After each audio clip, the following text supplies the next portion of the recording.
Drama serial तकदीर में आज की एपिसोड में रूमी अपने कमरे में आती है जहां असद भी खड़ा होता है। तो वो असद से कहती है कि आपने मुझे माफ़ कर दिया है ना। असद कहता है कि माफ़ी वाली कौन सी बात है। वो जिस पे वो कहती है कि नहीं, मुझे आपसे पूछ के अपने घर जाना चाहिए था। असद कहता है नहीं, ऐसी बात नहीं है, बस मैं तुमसे मोहब्बत में इतना अंधा हो गया हूँ कि मैं चाहता हूँ कोई भी तुम्हें कभी भी ना छुए, ना ही तुम्हारी तरफ कभी कोई देखे भी। मैं मुझे जब कोई तुम्हारी तरफ देखता है मेरा दिल करता है मैं गुस्से में उसकी आंखें बाहर निकाल दूँ।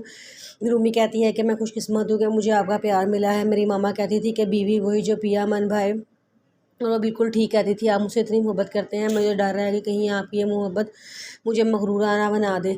इस पे असद कहता है कि नहीं नहीं, मुझे पता है कि तुम इतना साफ दिल की मालिक हो, तुम कभी भी गरूर कर ही नहीं सकती, तुम तो बहुत अच्छी लड़की हो। जिसमें रूमी कहती है कि बस बस अब मेरी और तारीफ मत करें, इससे पहले कि मैं मोटी हो जाऊँ। वो दोनों ये बातें करके हंसना शुरू हो जाते हैं। जूनी माहिन को कहती है कि मुझे समझ नहीं आता मैं अपने माँ पापा को कैसे शहजाद के लिए मनाऊँ, पता नहीं वो शहजाद के लिए मानेंगे या नहीं मानेंगे। माहिन कहती है कि तुम उनसे भी बात ना करना, अभी वो नहीं मानेंगे, लेकिन एक वक्त आएगा जब वो मान जाएंगे। जूनी कहती है कि मैं बस चाहती हूँ जल्दी से वक्त आ जाए, मेरे घर वाले सारे मान जाएँ, फटाफट मेरे शहजाद से शादी हो जाए। माहिन दिल में सोचती है कि देखना मैं तुम्हें ऐसा बर्बाद करूँगी ना कि तुम कभी भी संभल नहीं पाओगी। फिर जूनी शहजाद से मिलने जाती है और वहाँ जाके कहती है कि मैं चाहती हूँ कि तुम्हारे घर वाले मेरा रिश्ता लेकर आएँ। जिस पे शहजाद कहता है मैं अभी नहीं चाहता कि रिश्ता लेके आएँ, क्योंकि मेरे घर वाले, मैं गरीब तबके से ताल्लुक़ रखता हूँ, तुम्हारे घर वाले ये एक्सेप्ट नहीं करेंगे। जूनी कहती है कि ऐसा क्यों कह रहे हो। वो कहता है कि मुझे पता है कि मेरी मामा एक बहुत साफ दिल की मालिक है, मैं जितना मर्जी उन्हें कह दूँ कि मामा आपने झूठ बोलना है वहाँ जाकर, लेकिन वो कभी भी झूठ नहीं बोलेंगे, वो सच बात बता कर रहेंगे। और मुझे डर है कि तुम्हारे भाइयों को ये बात बुरी ना लग जाए और वो हमारी शादी से इनकार ना कर दें। जूनी ये सारी बातें सुन के खामोश हो जाती है।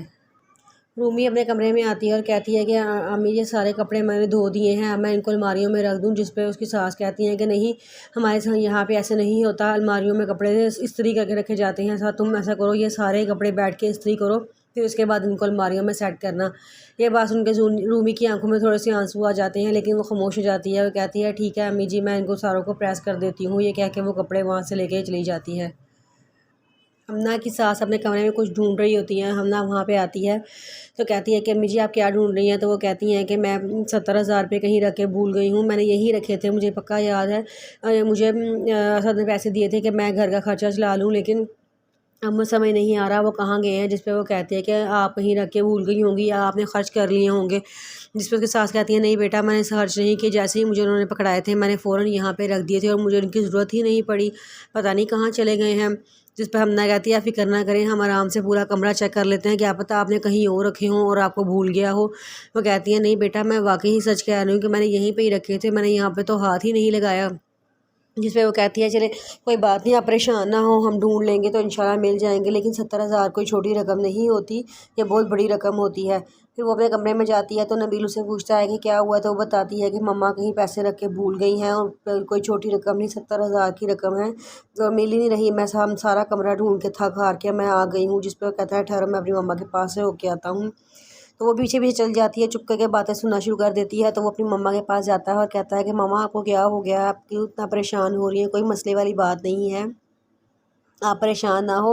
तो नहीं मिलते पैसे तो ना मिले, आप समझे मैंने आपको पैसे दिए ही नहीं और आपने रखे ही नहीं। तो वो कहती हैं कि नहीं बेटा ऐसी बात नहीं है, इतनी बड़ी रकम। वो कहता है कोई बड़ी रकम नहीं है, मेरी माँ की सुकून से ज़्यादा बड़ी रकम नहीं है। वो ये कह के खामोश हो जाता है। ये बातें सुन के हमना को बड़ा गुस्सा आता है। वो अपनी मामा के पास जाती है और कहती है मैं समझ नहीं आता अपनी माँ से कितना प्यार करते हैं। वो 70,000 को ऐसे कर दिए जैसे 70 रुपये माँ के पास रखवाए हों और वो कहीं रख के भूल गई हों और उन्हें कह दिया है कोई बात नहीं, आप इन पैसों को भूल जाएं। फिर मामा कहती हैं कि बस तुम आहिस्ता आहिस्ता उसके कानों में माँ के खिलाफ जहर घोलती रहो, एक दिन आएगा ये जहर उसकी पूरे जिस्म में फैल जाएगा।